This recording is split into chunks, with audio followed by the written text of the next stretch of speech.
주변에 이런 분을 본 적 있으신가요? 화를 낸 적도 없고 싸운 기억도 없는데 어느 날 갑자기 멀어진 사람. 그 사람은 조용했습니다. 하지만 그 조용함이 관계를 끝냈습니다. 많은 분들이 큰 소리를 내는 사람을 경계합니다. 화를 내는 사람은 위험이 보이기 때문입니다. 목소리가 커지고 표정이 변하고 감정이 드러납니다. 그래서 우리는 준비할 수 있습니다. 거리를 두거나 대화를 멈추거나 시간을 두는 선택이 가능합니다. 그런데 소리 없이 분노하는 사람은 다릅니다. 이유가 설명되지 않습니다. 관계가 끝나는 과정이 보이지 않습니다. 어제까지 괜찮았던 사람이 오늘 갑자기 차갑습니다. 무엇이 문제였는지 알 수 없습니다. 물어봐도 아니에요. 괜찮아요라는 답만 돌아옵니다. 화를 내는 사람은 감정이 드러납니다. 반면 조용한 분노형 인간은 감정을 숨깁니다. 그 감정은 관계 안에서 다른 방식으로 작동합니다. 지연으로, 거리로, 기억으로 남습니다. 직접 말하지 않지만 행동으로 표현됩니다. 답장이 느려지고 약속이 애매해지고 대화가 짧아집니다. 말하지 않는다고 해서 분노가 없는 것이 아닙니다. 표현 방식이 다를 뿐입니다. 이로 인해 그 방식은 때로 더 깊은 상처를 남깁니다. 이 영상은 비난이 아닌 이해를 목적으로 합니다. 조용한 분노가 관계에서 어떻게 작동하는지 그 구조에 대해 말씀드리겠습니다. 왜 어떤 사람들은 화를 내지 않고도 관계를 끝내는지 그 심리적 메커니즘을 살펴보겠습니다. 지금부터 소리 없는 분노의 패턴과 그 안에 숨겨진 심리 구조, 그리고 다른 선택을 하는 사람들의 태도를 알려드리겠습니다. 여기는 황금울림입니다. 오늘도 마음 편히 쉬다 가시길 바랍니다. 무료로 하실 수 있는 구독과 좋아요 해주시면 다음 영상을 가장 먼저 만나보실 수 있습니다. 가족 모임 자리였습니다. 명절 연휴 첫날 온 가족이 모였습니다. 어디서 식사할지 의견을 물었습니다. 한 사람이 답했습니다. 아무거나요. 목소리는 평온했습니다. 표정에도 불편함이 보이지 않았습니다. 다시 물었습니다. 정말 아무거나 괜찮으세요? 한식이 좋을까요? 중식이 좋을까요? 같은 대답이 돌아왔습니다. 네, 아무거나요. 그 사람은 화를 낸 적이 없었습니다. 불만을 표현한 적도 없었습니다. 하지만 대화에는 전혀 참여하지 않았습니다. 질문에는 답을 했지만 의견은 내지 않았습니다. 아무거나는 동의가 아니었습니다. 이 말은 사실 관심 없음의 표현이었습니다. 식사 장소가 정해진 뒤에도 그 사람은 조용했습니다. 메뉴를 고를 때도 마찬가지였습니다. 저는 아무거나 괜찮아요. 대화 주제가 바뀌어도 반응은 비슷했습니다. 짧게 대답하고 질문은 하지 않고 시선은 다른 곳을 향했습니다. 의견을 내지 않는 것처럼 보였지만 실제로는 마음을 닫은 것이었습니다. 관계에서 철수하는 과정이었습니다. 캘리포니아 대학교 버클리 캠퍼스의 제임스 그로스 교수는 감정 억제에 관한 연구를 진행했습니다. 그는 수백 명의 실험 참가자들을 대상으로 감정 표현 방식을 분석했습니다. 연구 결과 감정을 억제하는 사람은 관계 참여가 감소하는 경향이 확인되었습니다. 표현을 줄이는 것이 아니라 관계에서 철수하는 행동이 이어지는 모습입니다. 대화 참여도가 낮아지고 시선 접촉이 줄어들고 반응 시간이 길어졌습니다. 감정을 드러내지 않는 것이 평화로운 선택처럼 보일 수 있습니다. 그런데 그 안에서는 다른 일이 일어나고 있었습니다. 참여의 의지가 사라지는 과정이었습니다. 연구는 또 다른 사실을 밝혀냈습니다. 감정 억제는 본인에게도 부담이었습니다. 스트레스 호르몬 수치가 상승했고 심박수가 증가했습니다. 겉으로는 평온해 보였지만 내부에서는 긴장이 지속되었습니다. 이런 상태가 반복되면 관계는 점점 형식적으로 변합니다. 만나지만 연결되지 않는 관계가 됩니다. 같은 공간에 있지만 다른 세계에 사는 사람들이 되는 것입니다. 아리스토텔레스는 이렇게 말했습니다. 우리는 반복된 행위의 결과다. 관계는 한 번의 대화가 아니라 반복된 태도로 만들어집니다. 한 번 아무거나라고 말하는 것은 문제가 아닙니다. 그런데 그것이 패턴이 되면 관계는 변합니다. 상대는 점점 물어보지 않게 됩니다. 어차피 아무거나라고 할 텐데라는 생각이 자리 잡습니다. 그렇게 대화는 줄어들고 거리는 멀어집니다. 말이 줄어든다는 것은 아직 정리되지 않은 마음이 남아있다는 신호일 수 있습니다. 직장에서 일어난 일이었습니다. 프로젝트 마감이 일주일 남았습니다. 한 동료가 자료를 부탁했습니다. 이번 주 목요일까지 필요한데 가능할까요? 답장은 왔습니다. 확인해 볼게요. 하루가 지났습니다. 목요일이 되었지만 자료는 오지 않았습니다. 다시 연락했습니다. 자료 준비 상황이 어떻게 되나요? 몇 시간 뒤 답장이 왔습니다. 아직 확인 중이에요. 조금만 더 기다려 주세요. 이틀이 지났습니다. 토요일이었습니다. 마감 하루 전에 자료가 도착했습니다. 그 사람은 거절하지 않았습니다. 화를 내지도 않았습니다. 안 됩니다라고 말하지도 않았습니다. 단지 시간을 지연시켰습니다.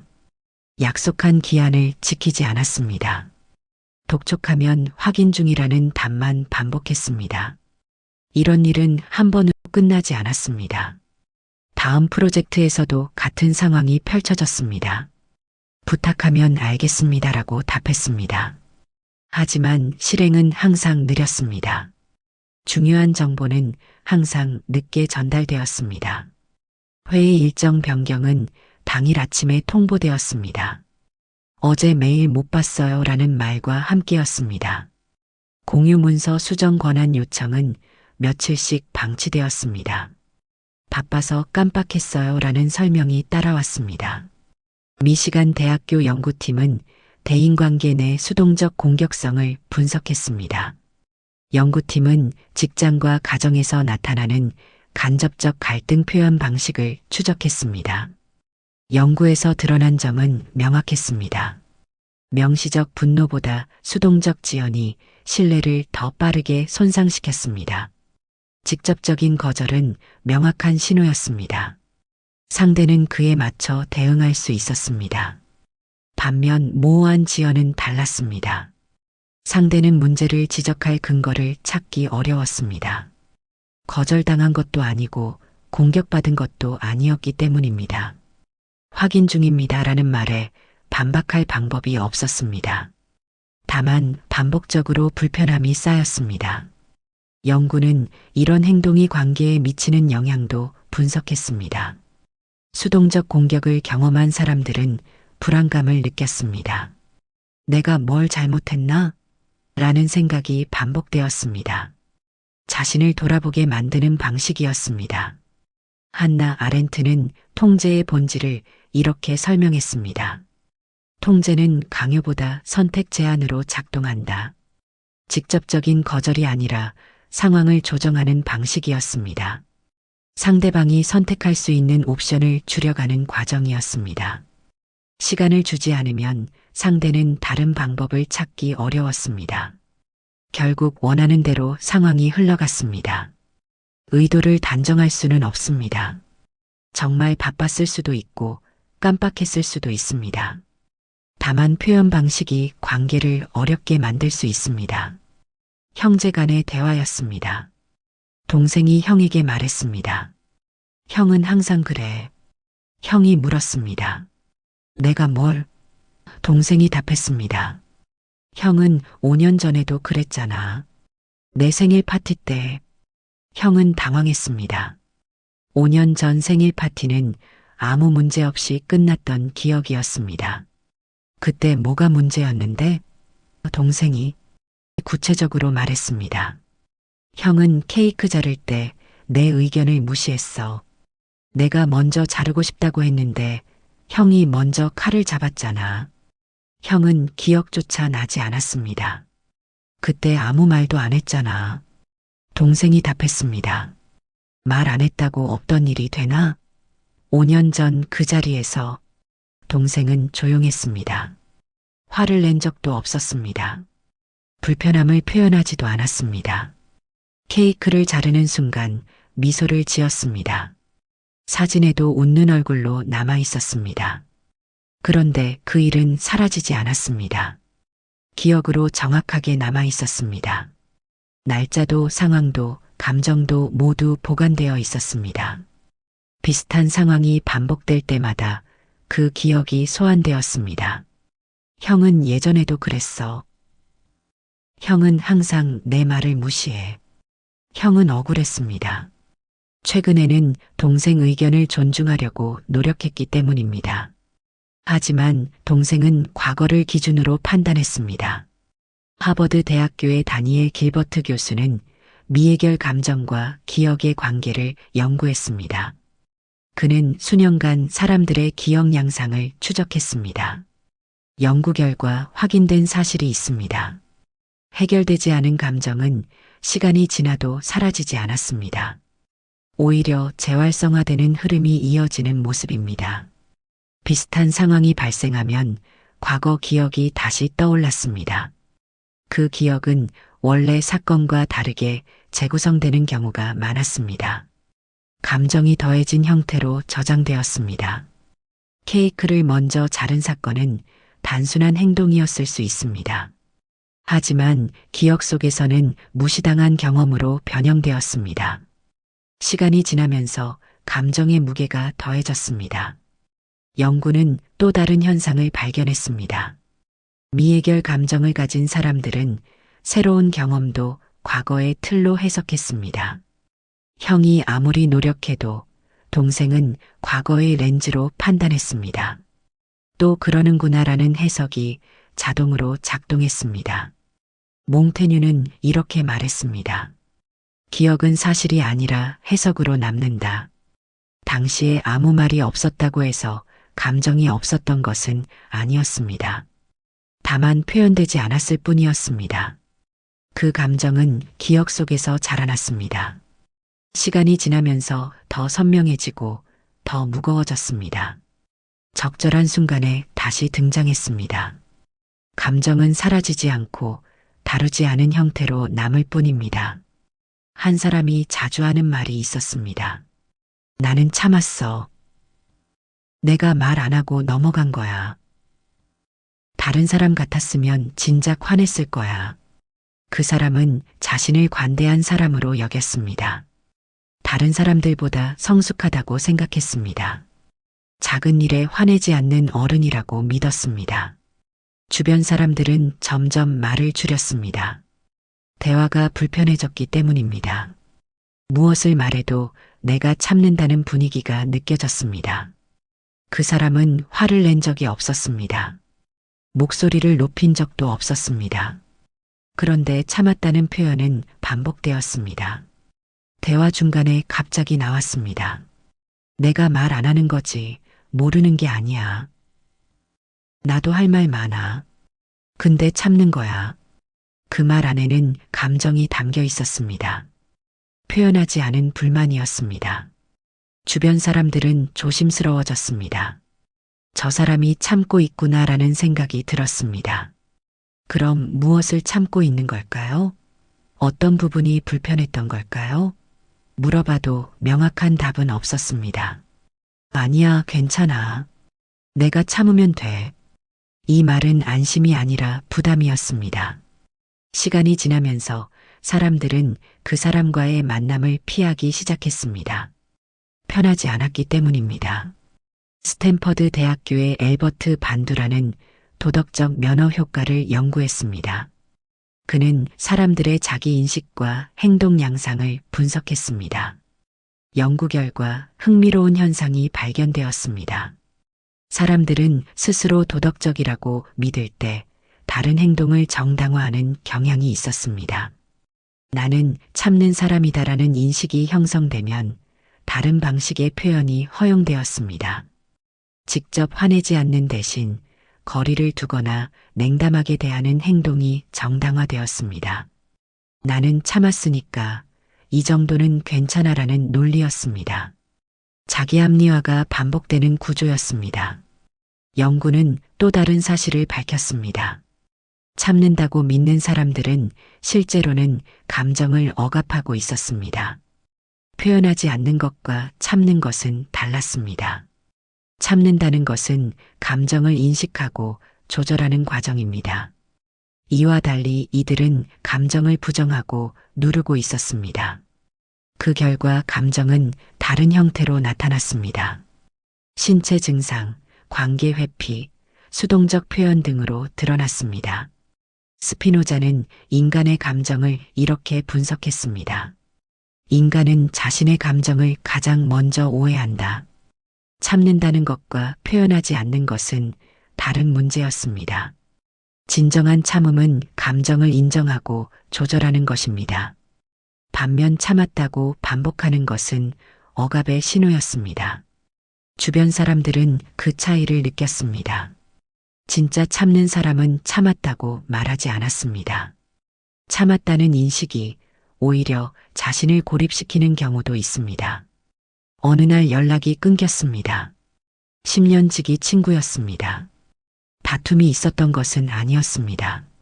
마지막 대화도 평범했습니다. 다음 주에 밥 먹자. 그래, 연락할게. 하지만 연락은 오지 않았습니다. 일주일이 지나 먼저 연락했습니다. 답장이 없었습니다. 전화를 걸었습니다. 받지 않았습니다. 메시지를 보냈습니다. 읽은 표시만 떴습니다.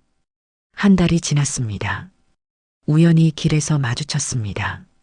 눈이 마주쳤지만 상대는 고개를 돌렸습니다. 무슨 일이 있었는지 알 수 없었습니다.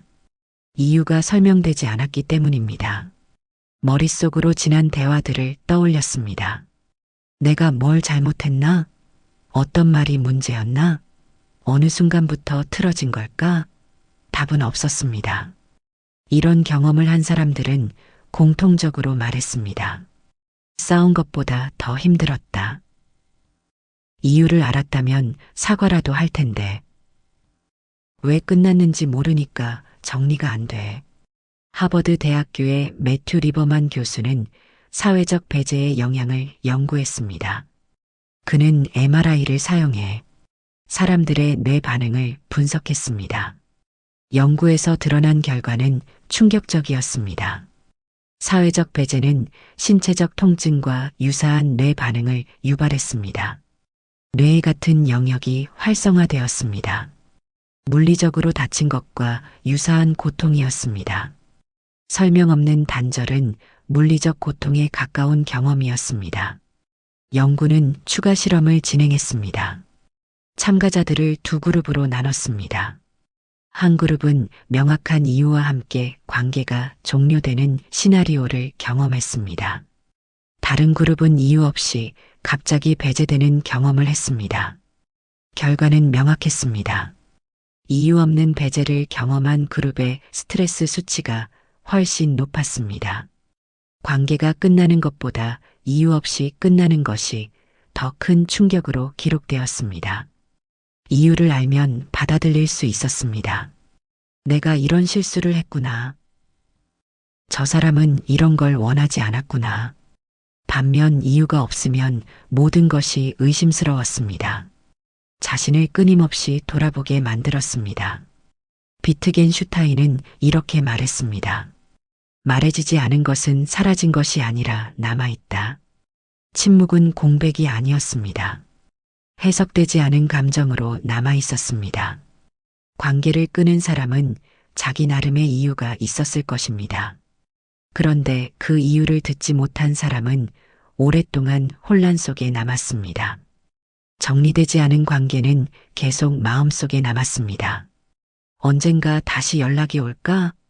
우연히 만나면 어떻게 반응해야 할까? 끝나지 않은 이야기는 계속 에너지를 소모했습니다. 이별보다 더 아픈 것은 이유 없는 침묵일 수 있습니다. 지금까지 5가지 특징을 살펴봤습니다. 말을 줄이는 사람, 상황으로 벌을 주는 사람, 기억으로 저장하는 사람, 스스로를 참는 사람이라 믿는 사람, 설명 없이 관계를 끊는 사람. 이런 태도는 악의에서 시작되지 않을 수 있습니다. 다만 표현 방식의 문제일 수 있습니다. 누군가는 어릴 때부터 감정을 표현하지 않는 환경에서 자랐을 수 있습니다. 참아라, 조용히 해라, 내 감정은 중요하지 않다는 말을 들으며 컸을 수 있습니다. 이로 인해 감정을 말로 표현하는 방법을 배우지 못했을 수 있습니다. 누군가는 과거에 감정을 표현했다가 상처받은 경험이 있을 수 있습니다. 그렇게 예민하게 굴지 마, 별거 아닌 걸로 왜 그래라는 반응을 들었을 수 있습니다. 그래서 말하는 것보다 침묵이 안전하다고 배웠을 수 있습니다. 누군가는 갈등을 두려워할 수 있습니다. 대화가 싸움으로 번질까봐 걱정할 수 있습니다. 그래서 아예 말을 하지 않는 쪽을 선택했을 수 있습니다. 같은 감정을 느껴도 사람들은 다르게 반응합니다. 어떤 사람은 침묵으로 거리를 만듭니다. 한편 어떤 사람은 시간을 두고 정리합니다. 또 어떤 사람은 사실을 전달합니다. 방식이 다를 뿐입니다. 조용한 분노는 의도된 공격이 아닐 수 있습니다. 다만 감정을 다루는 방법을 배우지 못한 결과일 수 있습니다. 이것은 비난의 이야기가 아닙니다. 이해의 이야기입니다. 우리는 모두 각자의 방식으로 감정을 다룹니다. 완벽한 사람은 없습니다. 다만 더 나은 방식을 선택할 수는 있습니다. 이제부터는 다른 선택을 하는 사람들의 이야기를 살펴보겠습니다. 같은 상황에서도 다른 태도가 가능하다는 것을 확인하는 시간입니다. 회의실 아니었습니다. 신규 프로젝트 방향에 대한 회의였습니다. 의견이 갈렸습니다. 한쪽은 빠른 실행을 주장했습니다. 다른 쪽은 충분한 준비를 강조했습니다. 목소리가 높아졌습니다. 한 사람이 말했습니다. 지금 당장 답하기 어렵습니다. 제 생각을 정리할 시간이 필요합니다. 내일 아침 다시 이야기하면 안 될까요? 회의는 그렇게 중단되었습니다. 다음 날 아침 그 사람은 정리된 의견을 가져왔습니다. 감정이 아니라 생각을 전달했습니다. 어제 제 반응을 돌아봤습니다. 빠른 실행도 필요하고 준비도 필요합니다. 제 제안은 이렇습니다. 구체적인 절충안이었습니다. 양쪽의 우려를 모두 고려한 방안이었습니다. 이 사람은 즉각 반응하지 않았습니다. 그렇다고 회피하지도 않았습니다. 시간을 두고 감정을 정리한 뒤 대화했습니다. 회의 중에는 감정이 앞섰습니다. 이건 말이 안 되라는 생각이 먼저 들었습니다. 하지만 그 감정을 그대로 표현하지 않았습니다. 감정과 생각을 분리했습니다. 시간을 두고 생각을 정리했습니다. 내가 왜 저 의견에 불편했을까? 상대방의 입장은 무엇일까? 우리가 진짜 원하는 건 무엇일까? 토론토 대학교는 정서 조절 방식에 관한 연구를 진행했습니다. 연구팀은 수백 건의 갈등 상황을 분석했습니다. 연구 결과 즉각적인 반응보다 지연된 대응이 더 건설적인 결과를 만들어냈습니다. 감정이 가라앉은 뒤 대화한 경우 갈등 해결률이 높았습니다. 이는 회피가 아니라 조절의 과정이었습니다. 연구는 시간의 효과를 측정했습니다. 감정이 활성화된 직후에는 편도체가 활발히 작동했습니다. 이성적 판단을 담당하는 전전두엽 피질의 활동은 낮았습니다. 반면 몇 시간이 지나면 뇌 활동 구조가 바뀌었습니다. 편도체 활동이 감소하고 전전두엽 피질이 활성화되었습니다. 이 상태에서 대화하면 더 나은 결과가 나왔습니다. 시간은 단순한 지연이 아니었습니다. 뇌가 균형을 되찾는 과정이었습니다. 마르쿠스 아우렐리우스는 이렇게 말했습니다. 절제는 감정을 없애는 것이 아니라 다스리는 것이다. 정리하려는 사람은 감정을 부정하지 않았습니다. 나는 화가 났다는 사실을 인정했습니다. 그런데 그 감정에 휩쓸리지 않았습니다. 감정이 말보다 앞서지 않도록 조절했습니다. 지금 내가 화가 났다는 걸 알아. 하지만 화난 상태로 말하면 후회할 것 같아. 좀 진정하고 다시 이야기하자. 이 태도는 상대방에게도 안정감을 주었습니다. 도망가는 것이 아니라 준비하는 것임을 알 수 있었습니다. 내일 다시 대화할 것이라는 약속이 있었습니다. 이 태도는 관계를 지키는 하나의 방식이 될 수 있습니다. 한 직장인이 동료에게 말했습니다. 어제 회의 때 제 의견이 중간에 끊겼어요. 그 부분이 불편했습니다. 감정을 판단으로 표현하지 않았습니다. 당신이 무례했다고 말하지 않았습니다. 당신이 나를 무시했다고 비난하지 않았습니다. 내가 경험한 사실을 전달했습니다. 제 의견이 중간에 끊겼다는 것은 사실이었습니다. 그것이 불편했다는 것도 사실이었습니다. 동료는 방어할 필요가 없었습니다. 비난받은 것이 아니었기 때문입니다. 아, 그랬구나. 미안해요. 제가 너무 급하게 말했나 봐요. 다음부터는 끝까지 들을게요. 대화는 자연스럽게 이어졌습니다. 만약 다르게 말했다면 어땠을까요? 당신은 항상 남의 말을 끊어요. 당신은 다른 사람 의견을 존중하지 않아요. 이렇게 말했다면 상대는 방어했을 것입니다. 나는 그런 사람 아니에요. 당신도 남의 말 끊잖아요. 갈등이 시작되는 지점이었습니다. 컬럼비아 대학교는 의사소통 방식에 관한 연구를 수행했습니다. 연구팀은 수천 건의 대화를 분석했습니다. 연구에서 나타난 결과는 명확했습니다. 판단보다 사실을 전달한 경우 대화가 지속되는 비율이 높았습니다. 상대방의 방어 반응이 줄어들었기 때문입니다. 연구는 언어 구조를 분석했습니다. 당신은 하는 사람이다라는 구조는 정체성 공격이었습니다.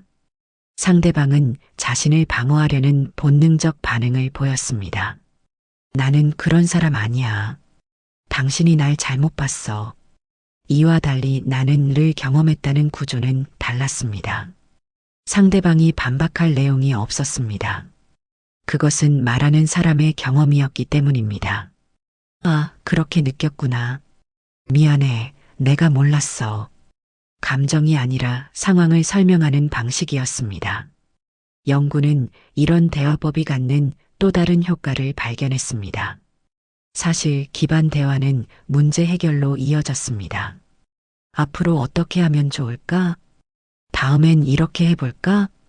건설적인 방향으로 대화가 전환되었습니다. 에픽테토스는 이렇게 말했습니다. 사실과 판단을 구분하라. 사실은 공유할 수 있지만 판단은 충돌을 만들었습니다. 당신이 무례하다는 판단이었습니다. 상대방은 동의하지 않을 수 있었습니다. 반면 내 말이 끊겼다는 사실이었습니다. 상대방도 확인할 수 있는 내용이었습니다. 불편함을 사실로 전달하는 사람은 대화의 문을 열어두었습니다. 이 문제를 함께 해결할 수 있어. 당신을 공격하려는 게 아니야. 다만 내가 느낀 것을 나누고 싶어. 이 방식은 관계를 이어가는 하나의 선택이 될 수 있습니다. 한 사람이 오랜 지인에게 말했습니다. 앞으로는 연락을 줄이려고 합니다. 지인이 물었습니다. 무슨 일 있었어요? 제가 뭘 잘못했나요? 그 사람이 답했습니다. 특별한 일이 있었던 건 아닙니다. 다만 저는 지금 제 에너지를 다른 곳에 쓰고 싶습니다. 이유를 구체적으로 말씀드리기는 어렵지만 제 선택입니다. 지인은 당황했습니다. 하지만 이유 없는 침묵보다는 나았습니다. 적어도 상대의 의도를 알 수 있었습니다. 저와 연락하고 싶지 않다는 것이 명확했습니다. 감정적으로 끊지 않았습니다. 설명 없이 사라지지도 않았습니다. 자신의 기준을 전달하고 거리를 조절했습니다. 이것은 차갑게 보일 수 있었습니다. 하지만 정직한 태도였습니다. 관계를 유지하고 싶지 않다면 그렇게 말하는 것이었습니다. 애매하게 남겨두지 않았습니다. 바빠서 연락 못했어라는 핑계를 대지 않았습니다. 나중에 시간 나면 만나자는 거짓 약속을 하지 않았습니다. 명확하게 정리했습니다. 미시간 대학교는 관계 경계 설정에 관한 연구를 진행했습니다. 연구팀은 다양한 관계 종료 방식을 비교 분석했습니다. 연구 결과 명확한 경계를 설정한 경우 양쪽 모두 심리적 안정감이 높았습니다. 모호한 관계보다 정리된 관계가 스트레스를 덜 유발했습니다. 애매한 관계는 계속 에너지를 소모했습니다. 연락해야 하나 말아야 하나? 상대방은 나를 어떻게 생각할까? 관계가 계속되는 건가? 끝난 건가? 이런 불확실성이 불안을 만들었습니다. 반면 명확한 종료는 달랐습니다. 이 관계는 끝났다는 것이 분명했습니다. 슬프지만 정리할 수 있었습니다. 에너지를 다른 곳에 쓸 수 있었습니다. 연구는 또 다른 현상을 발견했습니다. 명확하게 끝낸 관계는 시간이 지난 뒤 다시 연결될 가능성이 있었습니다. 양쪽 모두 상처가 적었기 때문입니다. 그때는 그랬지만 지금은 다시 이야기할 수 있을 것 같아. 이와 달리 모호하게 끝난 관계는 회복이 어려웠습니다. 한쪽은 관계가 끝난 줄 알고 한쪽은 계속되는 줄 알았습니다. 오해와 서운함이 쌓였습니다. 경계는 거절이 아니라 보호의 형태였습니다. 자신을 보호하고 상대방도 보호하는 방식이었습니다. 키에르케고르는 이렇게 말했습니다. 선택에는 책임이 따른다. 관계를 끝내는 것도 하나의 선택이었습니다.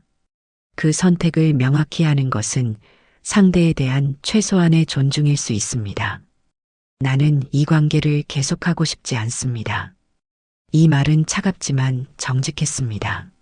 상대방은 혼란스럽지 않았습니다. 받아들이기 어렵지만 이해할 수는 있었습니다. 이 태도는 관계의 끝을 정리하는 하나의 방식이 될 수 있습니다. 조용한 분노는 보이지 않지만 오래 남습니다. 말하지 않는다고 해서 감정이 사라지는 것은 아닙니다. 표현 방식이 다를 뿐입니다. 어떤 사람은 침묵으로 거리를 만듭니다. 어떤 사람은 시간을 두고 정리합니다. 어떤 사람은 사실을 전달합니다. 어떤 사람은 명확하게 경계를 정합니다. 우리는 모두 다른 방식으로 감정을 다룹니다. 어떤 방식이 정답이라고 말할 수는 없습니다.